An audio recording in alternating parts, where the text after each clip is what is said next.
Hello दोस्तों, आप सभी का स्वागत है इसराफिल स्टडी में। आज हम कक्षा 10 गणित में दो चर वाले रैखिक समीकरण को अनुपात निर्णय विधि से बेहतरीन तरीका से हल करना सीखेंगे। मैट्रिक बोर्ड एग्जाम में इस विधि पर क्वेश्चन पूछा जाता है, इसीलिए इसे अच्छे तरीके से समझिएगा ताकि आप बोर्ड एग्जाम में अच्छे नंबर प्राप्त कर सके। तो चलिए हम वीडियो को शुरू करते हैं। इससे पहले हमने विलोपन विधि, प्रतिस्थापन विधि और ग्राफे विधि से दो चर वाले रैखिक समीकरण को हल करना सीख चुके हैं। यदि आपने अभी तक उस वीडियो को नहीं देखा है तो आप इस वीडियो के डिस्क्रिप्शन में लिंक है, लिंक पर क्लिक करके देख सकते हैं या आई बटन पर क्लिक कर देख सकते हैं। तो आज हम अनुपात निर्णय विधि से दो चर वाले रैखिक समीकरण को हल करना सीखेंगे। तो यहाँ समीकरण 1 है 5x - 3y = 1। दूसरा समीकरण है 2x + y = -4। अब हम अनुपात निर्णय विधि का कॉन्सेप्ट जान लेते हैं, यानी हम इस विधि से समीकरण को कैसे हल करते हैं।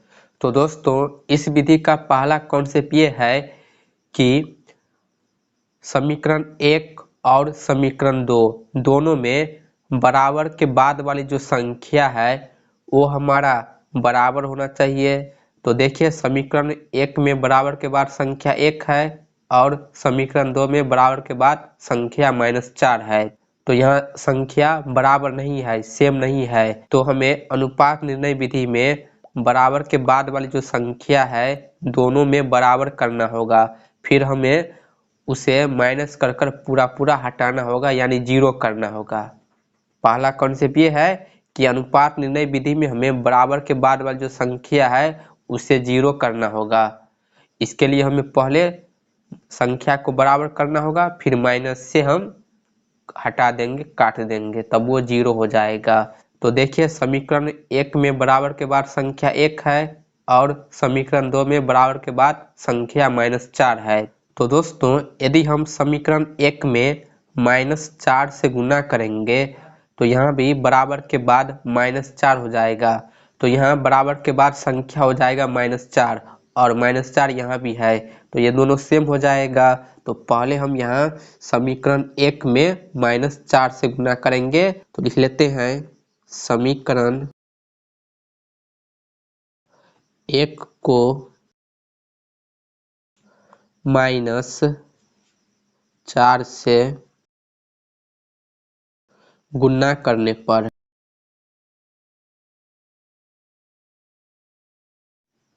तो समीकरण 1 है 5x - 3y = 1। तो इसे हमें -4 से गुना करना है, तो लिखेंगे यहाँ गुने -4। तो चलिए अब हम क्रमशः गुना कर लेते हैं। पहले हम 5x में -4 से गुना करेंगे, यहाँ +5x है, -4 से गुना करेंगे तो ये होगा -5×20x, ठीक है, -20x होगा। फिर यहाँ -3y है और इसमें हम -4 से गुना करेंगे, तो माइनस माइनस गुना करेंगे प्लस, 3 में 4 से गुना करेंगे तो 12y होगा। फिर बराबर लिखेंगे, 1 में -4 से गुना करेंगे तो -4 होगा। तो यहाँ देखिए, हमें नया समीकरण प्राप्त हुआ -20x + 12y = -4। तो इसे हम समीकरण 3 मान लेते हैं, ठीक है। तो अब देखिए, समीकरण 3 में बराबर के बाद -4 है और समीकरण 2 में भी बराबर के बाद -4 है, यानी इस दोनों समीकरण में बराबर के बाद वाली संख्या समान है। तो अब हम घटाकर माइनस लगाकर इसे हटा सकते हैं, यानी 0 हो जाएगा। तो इसके लिए अब हम समीकरण 2 में से समीकरण 3 को घटाएंगे तभी ना 0 होगा। तो लिख लेते हैं समीकरण 2 में से समीकरण 3 घटाने पर,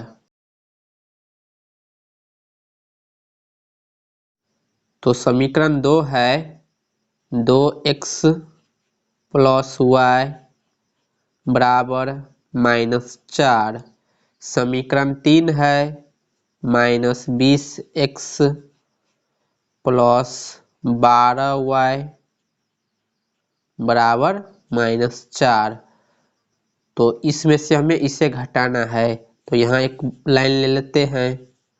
घटाएंगे तो माइनस चिन्ह लगाना होगा, तो ध्यान दीजिए यहाँ -20x है और यहाँ हम माइनस चिन्ह लगाएंगे तो दोनों चिन्ह आपस में गुना हो जाएगा, तो माइनस और माइनस गुना होकर हो जाएगा प्लस। ठीक है, हम यहाँ माइनस चिन्ह लगाएंगे और ऊपर में भी माइनस है तो गुना होकर प्लस हो गया।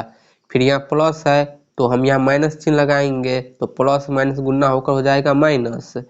यहाँ माइनस है और इसे हम फिर माइनस करेंगे तो क्या होगा, प्लस होगा। गुना करेंगे तो माइनस माइनस गुना करने पर प्लस होता है। अब देखिए +20x ऊपर में +2x है, तो दोनों प्लस में है तो जुड़ेगा, तो जोड़ सकते हैं। +20x + 2x जोड़ेंगे तो 22x होगा। ठीक है, फिर यहाँ देखिए प्लस वाई नीचे में है -12y, तो प्लस माइनस माइनस चिन्ह बड़ी संख्या का, 12y बड़ा है इसलिए माइनस चिन्ह। अब घटाएंगे 12y में से 1y घटाएंगे तो 11y होगा।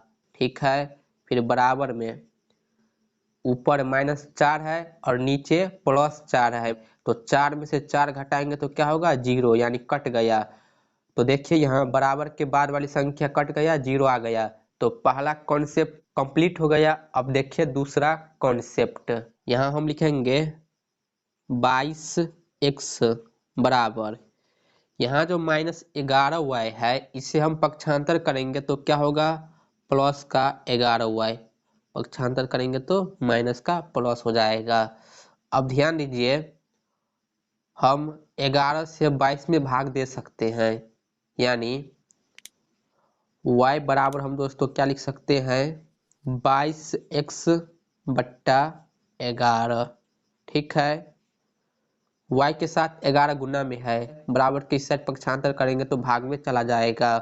तो यहाँ से अब हम 11 से 22 में भाग दे सकते हैं। कितनी बार में कटेगा, 11 दूनी 22, यानी 2 बार में। 11 से कटेगा 1 बार में, तो यहाँ अब क्या बाकी हो गया, ऊपर में 2 गुने x, तो लिख लेते हैं 2 गुने x ऊपर में और नीचे में बाकी यहाँ 1 रह गया। फिर बराबर में लिखेंगे दोस्तों y। अब यहाँ देखिए 2x बट्टा 1 बराबर y है, यहाँ y के हर में कुछ नहीं है तो हम 1 मान सकते हैं, यानी 1 होता है। तो यहाँ देखिए 2x बट्टा 1 बराबर y बट्टा 1, तो ये दोनों क्या है, अनुपात के रूप में है, 2x अनुपात 1 y अनुपात 1। हम अनुपात निर्णय विधि से हल कर रहे हैं, इसीलिए हमने यहाँ x और y को अनुपात के रूप में लिख दिया। अब हम लिखेंगे 2x बट्टा 1 बराबर y बट्टा 1 के माना। ठीक है, ये है दूसरा कॉन्सेप्ट। हमने x और y को अनुपात में लिख दिया, फिर हमने उसके बराबर के माना। अब देखिए हम यहाँ से इसे कैसे हल करते हैं। तो यहाँ 2x बट्टा 1 बराबर y बट्टा 1 बराबर के है ना, यानी हम इसके बराबर भी के लिख सकते हैं और इसके बराबर भी के लिख सकते हैं। दोनों के बराबर के है तो पहले हम यहाँ लिख लेते हैं 2x बट्टा 1 बराबर के। ठीक है, तो यहाँ से दोस्तों 2x बराबर क्या होगा, के में हम 1 से गुना करेंगे तो के होगा। ये एक भाग में है, बराबर के इस तरफ पक्षांतर करेंगे तो गुना में चला जाएगा, यानी के को हम 1 से गुना करेंगे तो के। तो यहाँ से यदि हम x का मान निकालेंगे तो x बराबर क्या होगा, के बट्टा 2। ठीक है, तो यहाँ से x का मान हमने निकाला के बट्टा 2। अब हम y बट्टा 1 को भी के साथ बराबर करेंगे, तो यहाँ भी बट्टा में 1 है, 1 से हम के में गुना करेंगे तो y बराबर के होगा। तो यहाँ देखिए y का मान के है और x का मान है k/2। अब हम यहाँ क्या करेंगे कि x और y दोनों का मान समीकरण 1 या 2 में रखेंगे, फिर हम वहाँ से x y का मान निकाल सकते हैं। तो यहाँ लिख लेते हैं x तथा y का मान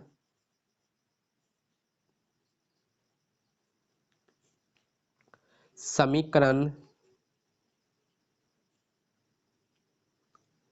1 में रखने पर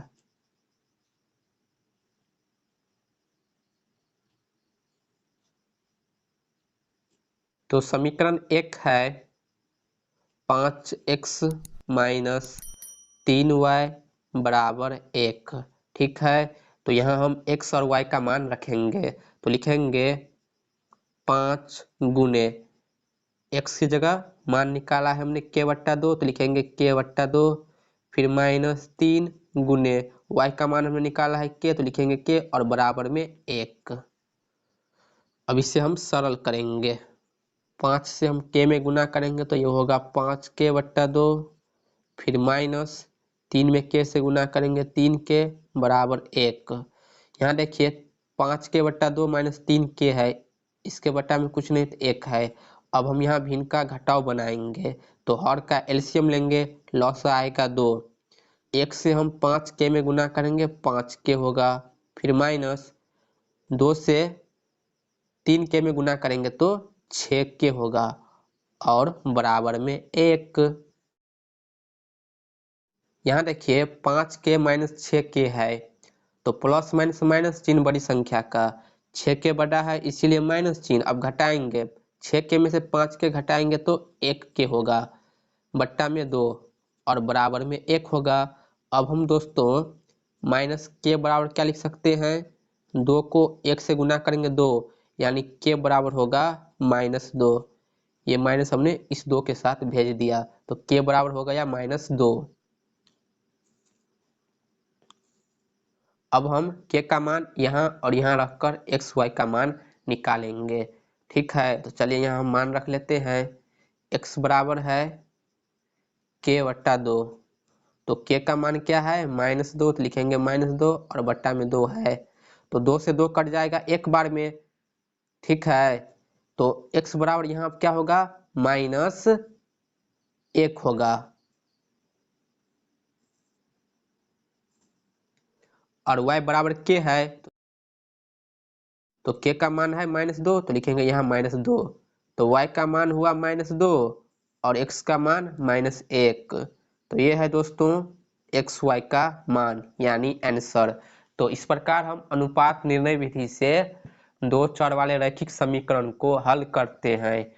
उम्मीद करता हूँ कि आपको वीडियो समझ आई होगी। यदि आप इस चैनल पे पहली बार आए हैं तो प्लीज़ वीडियो को लाइक करके एक प्यारा सा कमेंट कर दीजिए और चैनल को सब्सक्राइब जरूर कर लीजिए।